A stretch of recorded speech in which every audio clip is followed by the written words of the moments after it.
All right, ladies and gentlemen, welcome back to a very special episode of the BCP. I'm excited for this one, coming off of his debut as Ranger Shane at Vals Pals Go to War this past Saturday. We are in for the white glove treatment here, ladies and gentlemen. Please welcome to the show our good friend, Mr. Shane Fair. What's up, bro? How Well, are you, thank you man? very much. Thank you for having me, man. I'm very pumped to be here, man. It's an honor, man. You know, Shane, like we met you a few times, crossed paths a couple times at some of these indie shows, and right off the bat, man, you made just like such a great impression with us. Thank you. Very professional. You respect the business, and obviously, you made an impact on us right out the gate because you're not just any ring announcer. You bring a lot of personality. You bring a lot of professionalism. Tell us a little bit about your philosophy being a ring announcer. Definitely, it's all respect based. It's like I want to present the athletes as best I can with as much like respect as I can, and the white gloves kind of like play into that, because it's like my I guess like the point of reference would be anytime you see somebody handling like an artifact or something of importance, they'll always have the white gloves on. So it's like the athletes I'm in the ring with, have that importance to me. So I want to dignify them with, a little panache, a little like, white glove. This way it's like, what's at the end of my fingertips is the most important thing to me at that, moment. So the glove kind of accentuates that and like, brings that home, I guess. So it's awesome, man, and I'm a fan. I'm so glad, like, I got to talk to you. I got to talk to David Adams, Ryan Peterson before the show, awesome. Because there were a lot of firsts for, round of applause, our pals, the All-Stars right there. All those guys. And ring announcing. And, like, there were a lot of firsts for us on Saturday. A lot of firsts. Nunez and I were just, like, kind of going over everything over the week. And, usually we just have a journalistic perspective. And, in this way, we're opening the show. We're the pre-show. So I'm asking everybody advice. And I come up to you, man. And I very much appreciate this. I'm like, like, how should we go about this? Like this, we want to stay in our lane. We want to be respectful. Right. And you just go, guys, you're great. Everyone likes you and respects you. Go out there and Absolutely. do what you do. And I went out there. I introduced my guys. We gave out some prizes. And I think it went well, man. So I very much appreciate that, man. You guys killed it. Well, I wouldn't go that far, but Thank you. Appreciate it. Thank you. But what was your first time like out there ring announcing, man? It comes that moment, like I'm sure you found, where it's like that, it's 2 minutes to go, 1 minute to go. There's no going back, and there's like comfort in that in a way, because it's like, like the best analogy I can give is like, you ever go, if you ever done like bungee jumping or anything like that, there's always that 3, 2, 1 countdown where it's like, it kind of soothes you in a way. Instead of building up the pressure, it's like, all right, this is what has to happen at the end of this countdown. And it's the same like for wrestling. It's like when you're behind in gorilla position and that countdown is fine, there's nowhere to hide. It's like you have to do it. There's nobody to hand the mic off to. You have to go out there at that point. So like that's almost comforting in a way, like that kind of that solidification where that this is it. I'm going to be the one to go out there. And if sometimes, there's some nights you go out there and it's like the crowd doesn't respond. Everybody's sitting down, and it's like that hurts right out the gate, man. It's like, really, we're doing this, all right. But and I was telling Rob, I was nervous all week, and then the minute we get behind the curtain and you're announcing us, and then we go through, literally all the nerves went away. It's like the red light went on, awesome. All the nerves went away. And it was strange because I thought I'd be a lot more nervous being out there, but getting in the ring and seeing everybody and air fists bumping the fans, all the nerves went away. It was really it was strange. Oh, that's awesome. That's good instincts right off the bat. So that just lets you know that you're made to do this, basically. So that's a good thing, man. Well, we'll find out, but I'll never forget that advice you gave me. I'll think about that every time. Man. When I got between those ropes, I'm like, what do I do? What do I say? And, obviously I had stuff prepared. And, I want to talk to you about your preparation, actually, because we were going over stuff. Now, obviously, we were involved in an award segment with Vinny Cenzo, good friend, good dude. Awesome. And, we're having conversations or like, we're talking all week. What do we do? So we go up to Vinny like, hey, we want to be respectful. We want to, we want to do everything right. Like, do you have any tips? And he goes like, let's just go out there and have fun. And we're just we're just like I over prepare. Like, because we're big preparers. But I was and this isn't a knock. It is not a knock. No, he goes out there. It was just like we rehearsed it a million times. He was brilliant on the mic. Yeah. It was fantastic. But that's not the way I work. But again, like I didn't want to, I'm following everyone's lead. It went great. I was very happy with it. And I'm very appreciative to Vinny. Like he said, let's go have fun. We went out there, we had fun. It happened. And but I'm talking to you before the show, and you're like me. I see you with all the index cards, prepping. Yeah. You're messaging me the night before. Like that's me. Tell us a little bit about your preparation for everything. It's like the preparation is a must because I want to. That's like my safety net. It's like I'd rather have more information than I'm going to need than less that I have to fish for. So show day gets hectic. So I want to do that recon kind of early and get everybody's like I'm all written up for Magic this Sunday and I got all my cards ready and stuff. And then I'll even like maybe prep it like a show that's important like Vals Pals, like Magic this Sunday. Like I'll actually sit there and run through the card. I'll say it, maybe not at full volume, but I'll at least like get the cadence going and like, this way it's like even though I wrote it up, it's not a surprise to me when I read it, so like. But you got it. The more legwork you do, I have my little database where it's like anybody I've announced, I put in my database along with that, Okay. So that show date, it allows me to like not have to bother people, like, and I'll do like the quick run through, Lexington, Kentucky, 220, yep. Okay. So, Oh, wow. I'll just check it up on that show day in case anything changed, especially after quarantine, a lot of the weights have, changed a little bit. Yeah. I guess.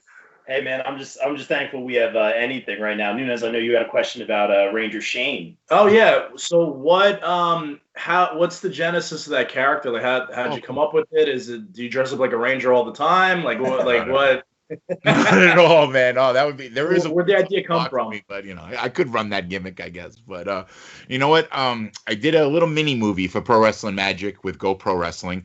And the guy, Michael James Sesko, contacted me, and he was like, I got a Ranger character for you. It's going to, like, at the, spoiler alert, but I helped Riley Madison out in the little mini-movie. So it was awesome.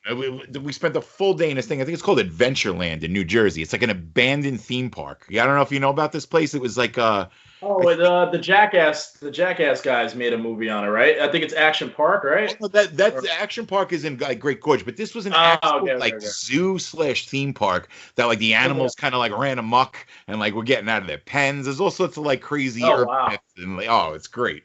But we filmed it there, and so Chad Minnis saw the mini movies. Like, I love this Ranger character. He goes, "Can I book you as Ranger Shane?" So I'm like, "Yeah, of course," but I didn't realize that like the main event is going to have like Ace Austin and Cage, and I'm going to have to stand with them like a giant fucking Boy Scout with like the two biggest stars on the planet, man. It's all fun when you agree like a month out, right? Yeah. So now I'm standing with these two guys. It was like, oh my God, I can't believe I got to be in the ring with, And it was my first time announcing either one of them. Like, so it was like, all right, got to be in Boy Scout mode here. But it was, me to work. You owned it, man. Oh. And who else have you had like the pleasure of announcing, or when you do like announce like names of that caliber, do you do the extra research? Like what does that mean to you to announce even those names? Definitely. Like I'll do my little recon on them, and then it's always intimidating. You got to go up to like a Brian Cage, Ace Austin. Is this right? And like the case of Ace Austin, he wanted Inevitable and not the ace of all aces. So he had me switch that around. Okay. So you gotta. That's why, like I said, like even if you have the preparation done, there's still gonna be like a couple things that have changed. Especially. Yeah. Smart, man. Yeah, that's good. Like that's me. You and I are cut from the same cloth. I think, man. Okay. Over preparation all the way, man, for sure. And you want to be respectful. What is it they say when like success is where preparation and luck meet, or something like? And one of those shitty posters you see at the dentist office, but like it's Yeah.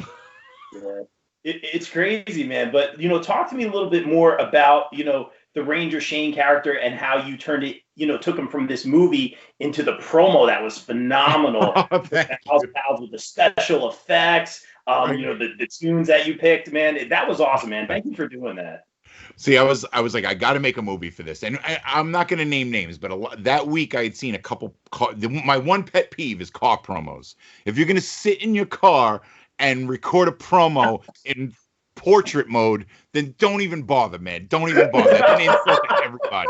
Like, you don't see like on the E people like with their phone and like, come on, just it. Yeah, it's like I don't know where.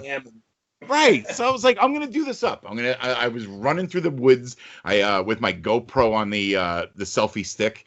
I had my camera set. I did. It was a whole day. My little walking over the woods and everything. Luckily, only one person saw me. This kid was horrified. I was filming the scene where I'm like, flipping out, having flashbacks, and this kid comes over the hill on a bike, and he's looking at me appropriately like I'm batshit crazy. I'm in the middle of the woods, like having flashbacks, recording myself. Yeah. So, he's within his right to look at me like that. But so, I filmed it and I wanted to add effects, and I knew I couldn't do it. So my friend Noel DiMaggio is like amazing with that kind of stuff. I gave it to him and I was like, all right, I need Billy Joel here. I need an explosion here. Like I gave him a little rundown, and he made it like way better than I could have even imagined with the bombs, like the explosions, and it was amazing. So it was just to raise the ante. I wanted everybody to make a promo for the event, and I wanted everybody to get the fuck out of the car. Hold your phone right and get out of the car. That's a soundbite right there. I love it, man. But what else are you involved in? I'm doing my homework for this. Are you involved in a lot of acting stuff and creative stuff? I see. I think doing my homework, you're a big rock guy. They're rock and stuff. Correct me if I'm wrong. I'm like an indie hip hop head. I'm an old school rap head. I'm an indie hip hop head. Aesop Rock. That's my favorite MC. So that's. Okay. That's I'm all about him. So one of the best lyricists I've found. But yeah, so I love music. I love film, stuff like that. But I'm trying to dabble, make my promos for people, such like that. Okay. But. I got you. Do you play anything, or do you sing? Do you have a voice for singing or rapping or anything like that? No. I'm very, very musically not inclined at all. I've tried I've given the guitar a few attempts. I've tried the apps. I've tried the old school Mel Bay books. It's not clicking. I'm just musically, I don't have it, man. That gene is not within my body. No, the Mel Bay books are the way to go. Drummer, so they have Mel Bay books for everything. Man. Oh, really? Did they? Yeah, that's my. I almost came out with drumsticks on Saturday just to be comfortable. That's my wheelhouse. I could do anything behind the kit. That's my safety. All right. But you handed me that microphone, Shane. I was like, all right, gotta, like you said, the red light goes on, and you gotta go into that mode. Right. Smoke didn't help too. It was coming out with that nice foggy mist. It's it was. I did really like that. Yeah. It was cool, right? Yeah. Oh, we were worthy of smoke. Okay, we get smoke. Okay. Yeah, I was like, it's cool. You want the smoke, like they say, Nunes. Nice. But so Shane, I wanted to ask you, not to be cliche here, but man, how did you get your start in the business? Were you a fan, or did you, have family in the business? How did this all start for you? I was a fan, basically, independent mainly. The majors I look into every so often, but I've always been captivated by independent wrestling more so than anything. Just the realness of it, and just I don't know, just everything about it. The hunger, the desire of the people that are, it's some way somebody would say how they love college football over the NFL, that drive, that intensity, it's really the hunger really inspires me, so that you see a lot out of a lot of people. So I've always been a fan of just independent wrestling. Like I say, I'll check in on the Mania, I'll check in on Ricochet, see how everybody's doing. But yeah, I've always loved independent wrestling, and at some point I was like, I have to participate. I can't sit here anymore and not participate. I'm sure you probably find that with the podcast. It's just you reach that point where it's I have this creativity juice that's building up this kinetic energy, and you have to just release it. So I found that the announcing was probably the best thing for me. Who were some of your favorites on the indies? Wrestler wise, or wrestler wise, and announcing. Wrestler wise, when I first got back into Leo Rush was my heart and soul. I was amazed by him. Sebastian Cage, Casey Navarro. I'm speaking not just then, but now, as well. But who else? Monster, Lou Bruno, Meadowlands Monster, who was there, made his standalone debut. But there's just so many to name. There's just I'm a flippy guy. I like my flippy stuff, man. I'm sorry. Okay, I'm the technical guy. He's the flippy. I love luchador and cruiserweight wrestling. I love the technical wrestling though. Oh, that's cool. Yeah, but I'm a definitely, and now like Christian Robinson, country Christian out of CZW, like man, there's just so many people that are just when the scouts come and pick talent out of the indies, you wonder what they're looking at. Like they'll pick the guy next to the guy, but they never pick the guy. Like they never pick the guy that they really should take.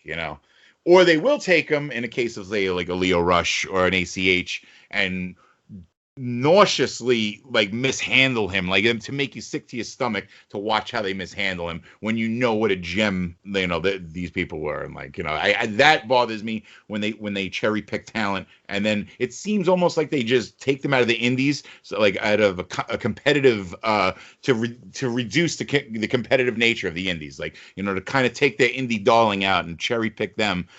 Or another thing I find, they'll take that indie guy and put him in a goofy role. Like they'll make them that, I don't want to shit on anybody, but like, like they'll make them in that conga line. They'll make them come out, but almost to show like they might be a star to you, but look at the buffoonery that we'll put them in here. Like that bothers me a lot, and then that guy will, or female will take that as success that they've appeared, where it appears that they're almost trying to slander them in like the role that they'll give them. So like that kind of bothers me, like, also, but I don't know. Sorry. No, not at all. That's a great point, man. Like I say, like obviously, we use this as a platform for indie talent. Like we say in the business, we want to put everyone over because they're super cool with us. They're really good people for the most part, super talented. And, you take talents like Casey. I mean, Casey Navarro, great talent, a lot of flippy stuff, which we love. He's great with the kids, great with the fans. Kid Card during the whole quarantine, he checked in on me, just like, hey man, how you doing? Like, awesome. Meant the world to me. Like, awesome. What a guy. He always takes care of us, and like, he's gonna go very far. No doubt in my mind. He's part of the future in wrestling. Guys like the Rep, for sure. Like, someone sign them, please. One of the best. Yeah, we're such big Rep fans on this. On the podcast. Awesome. Love them. Oh man. But so we have all these guys, in the same, I don't want to say room because it was outside, but the same community all here at, Willis Memorial First Aid Park in Oceangate last Saturday. What did it mean to you, Shane, to be a part of this, arguably the best indie event of the year? Well, like I don't want to seem like, like I'm a cloud chaser because this was the first time that I ever met Val, right? I knew about Val, but like this was my first time meeting the Falzarano family. And like you could see why they're so special instantly to everybody. Like, I don't know. There's just something like, the whole family, the Kim, Val, even little Bella, like they're all so respectful and they're such a cool family. And you could tell that like their love for the sport and for independent wrestling is just, it's infectious, and that's the fuel. That is the fuel right there. Why everybody leaves their family every weekend to go do this is people like the Falzarano family. And like I realized that instantly, like why they're so special to everybody, why this day was happening and everything. So like, it was just so cool to see. And Val is just full of just energy and just like love. Like you see his smile. He's so sincere. He loves them boobies too. I'm not even going to lie. We all know that. We know that. Full disclosure here. We have photographic evidence. But they're amazing. It's just like what a special day that was great for so many reasons. The show in itself was amazing, just in terms of the wrestling, the storylines, and then just all the heart, man. The Val chants, just it's so amazing. I'm so glad to see you there. Just again being with you, David Adams, Ryan Peterson, right before we couldn't have been in a better like position or in better really hands. Like. That was super special, man. And I didn't want to ask you this. The weather was a big star too. Yeah, the weather was gorgeous. It's crazy. It was literally perfect weather. Yeah, it's meant to. And I said this like in a post I made earlier. Like as I announced Cage, I kind of like raised. I was like Cage, and as I looked up, I saw the Venus next to the moon. I was like, this is weird. I just announced Cage, and I'm looking at Venus in the sky. I'm like, this probably is not going to happen again. You got to appreciate little wacky moments like that. I'm like, wow, that's pretty nuts. It's just a millisecond, but I did appreciate it. I was like, wow, that's kind of weird. Yeah, man. And you touched on that post, man, and let me know if I'm overstepping, man. Cool. You said, you've been through some stuff this year. I know Nunez and we've been through some stuff this year. I mean, even before like the whole pandemic thing and all that, and again, a lot of people are going through crazy things, especially in terms of health right now. We give our best to everybody, and we always say, stay safe, stay positive, take care of each other 100%. But you had been through some stuff. And I know that the community and friends and your support system, something that I've very much been through, and that includes this guy taking care of me, have been there for you. Can you tell us a little bit? You don't have to go into detail. Sure, no, I will. No, bro, I wouldn't be here if I wasn't going to, have full disclosure, brother. So, like, one morning I go to 7-Eleven in the middle of summer, right? Like 8, 9 in the morning.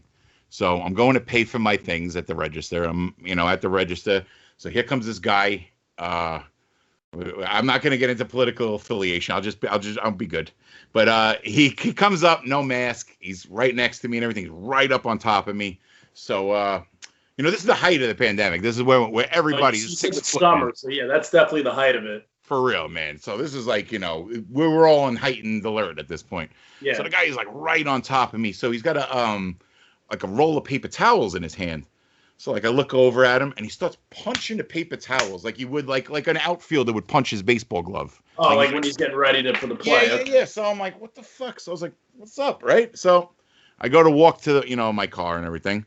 So this guy's out there now. He's grilling me. He's walking to his car.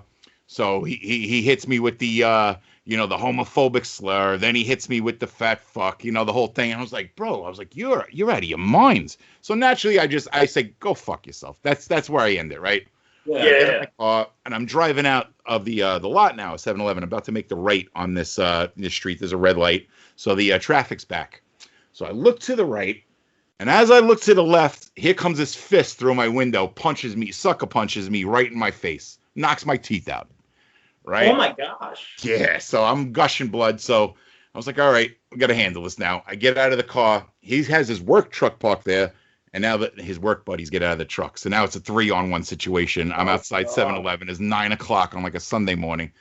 So now my priority is to get my mouth back in order. So I remember if you ever hear, like if you get a tooth knocked out, you should put it in milk. I always heard this. I did hear that, yeah. So it happens to be true. So I go in the 7-Eleven. I grab a milk. Put my teeth in right now. This guy is flipping out. It's like World War Z. He's like pulling on the doors to the 7-Eleven. He's out of his mind. So he gets in his car and he winds up, leaves the scene and shit. My mouth's all bloody and everything like that. I have to go to the hospital. I get what's called a tooth avulsion, where they push your teeth back into your gums. And it was like, I brought the milk. So the doctor says, well, you basically have a 45-minute window, and we're about 40 minutes right now. He goes, so we got to get cracking. So he pushes the teeth back into the roots. Fucking hard. I'm holding on to the gurney, like, pushing my pelvis towards the sky. I'm like in crazy pain. So, long story short, this guy winds up getting arrested a couple weeks later. They only charge him with a misdemeanor, right? So it's the height of COVID. They arrest him. He goes to the 121 precinct out on Richmond Avenue here in Staten Island. They let him go. Released on own recognizance that night. He's free to go. He's done. Like he doesn't even have to spend the night in a cell. So, my friend's pretty resourceful. Matter of fact, same friend who helped me with the video, Noel. He sends me a bunch of information. It turns out this guy, right down the block from me, bashed a guy over the head with a shovel, bashed his hand in with a shovel. He's like a chronic. He's a big problem, this guy, right? So, also later in the article, it says that he ignored an order of protection and also re-assaulted somebody else he had assaulted from the past. So this guy's like a major problem, right? Italiano, like same like me, my own people just, and this guy's wandering around like a maniac, just assaulting people randomly. So it was like, that was to start off the summer. So let me just go a little bit more into the story. Once everything happened, one of the first people to reach out to me was Sean Donovan. Right. So, he reached right out to me, and we had some stupid shit in the past and everything like that. And he reached right out to me.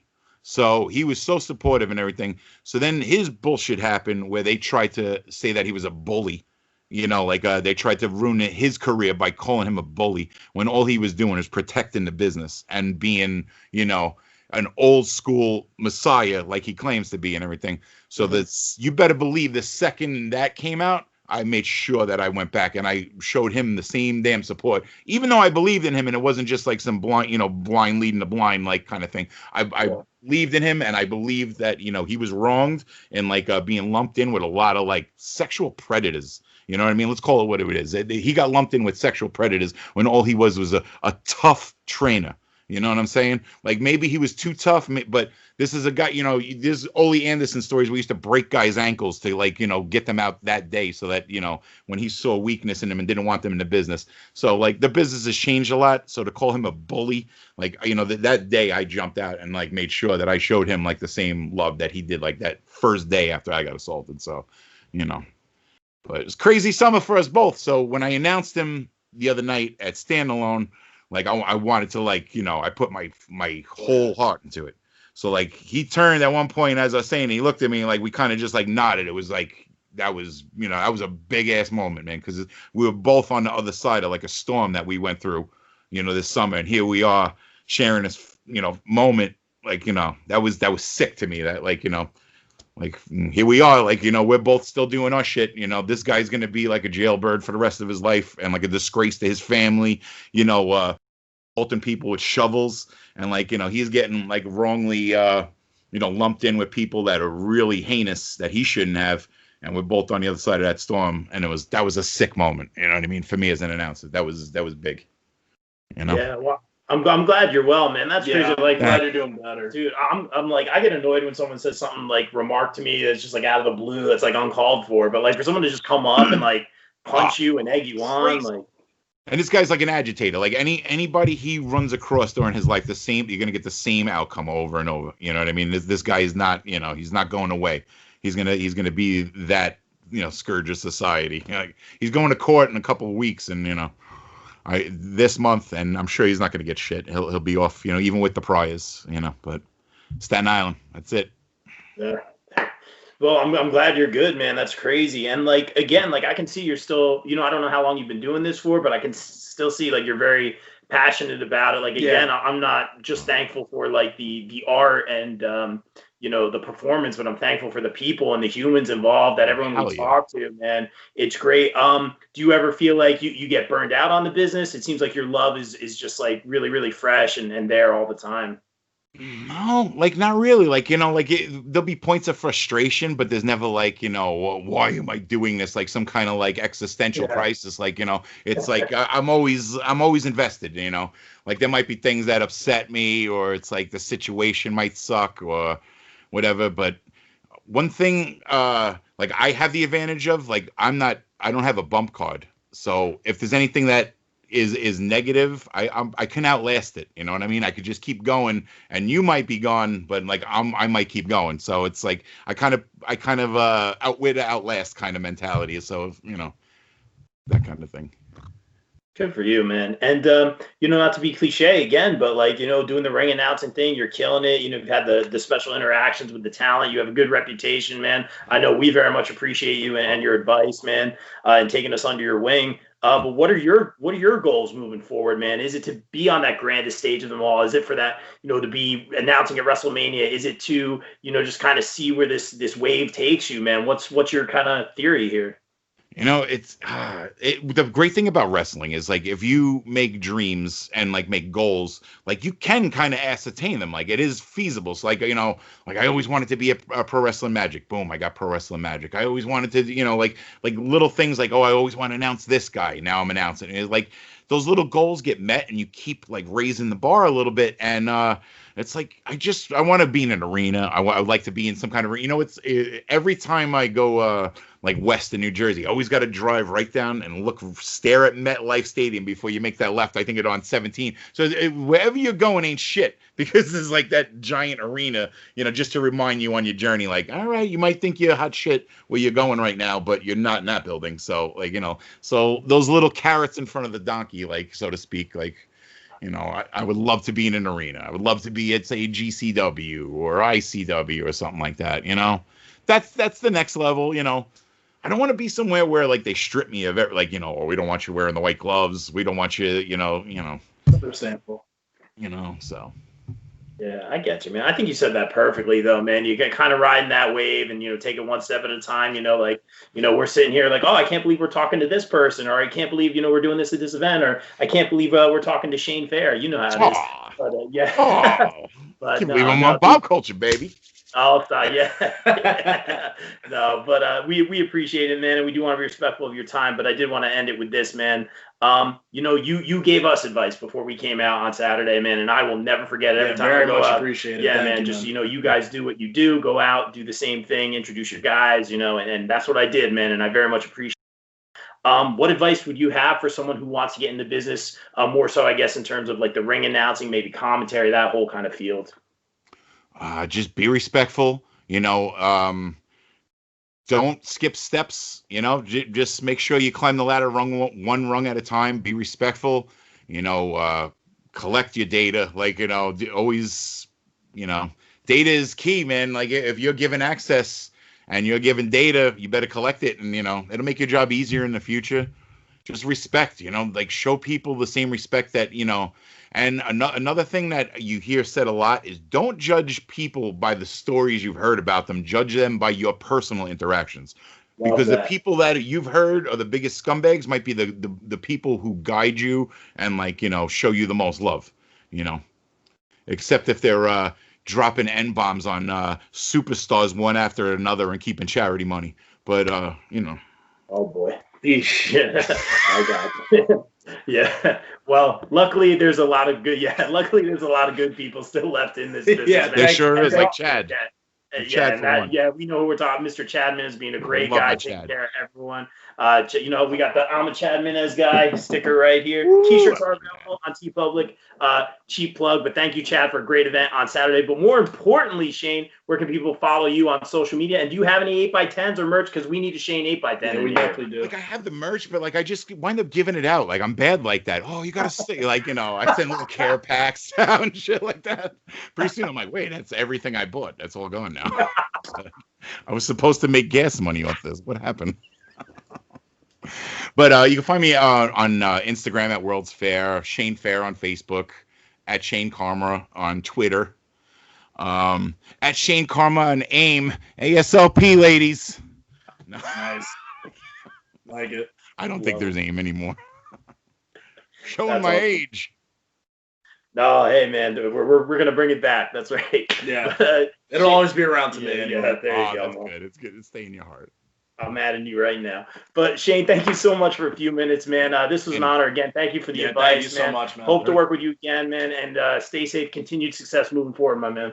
Thank you for having me tonight, guys. I really appreciate it, man. We are not worthy. And as we always say here on the BCP, everyone, stay safe, stay positive, take care of each other. We are out. Peace.